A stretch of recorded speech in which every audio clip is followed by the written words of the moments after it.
चांदनी रात की ठंडी रोशनी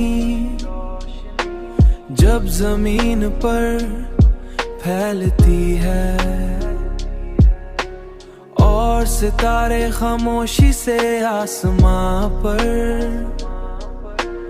अपनी जगह बनाए रखते हैं।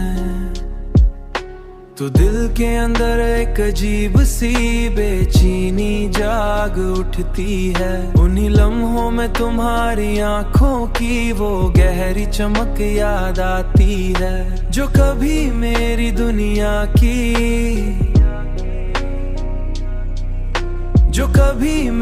दुनिया की सबसे बड़ी रोशनी हुआ करती थी।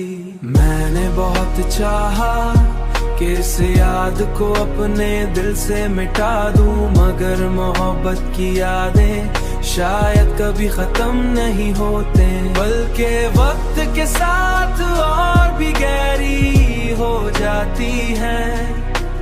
वक्त के साथ और भी गहरी हो जाती हैं। मैं अक्सर उन्हीं ख्यालों में खो जाता हूँ।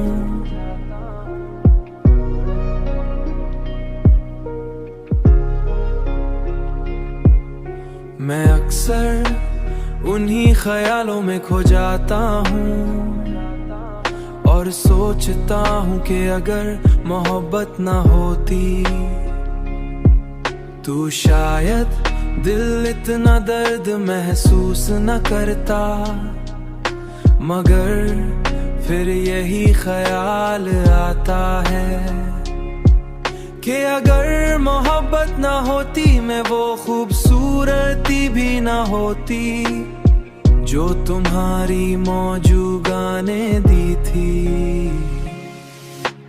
मैंने बहुत चाहा कि इस याद को अपने दिल से मिटा दूं, मगर मोहब्बत की यादें शायद कभी खत्म नहीं होते, बल्कि वक्त के साथ और भी गहरी हो जाती हैं। वक्त के साथ और भी गहरी हो जाती हैं। मोहब्बत की यादें कभी खत्म नहीं हो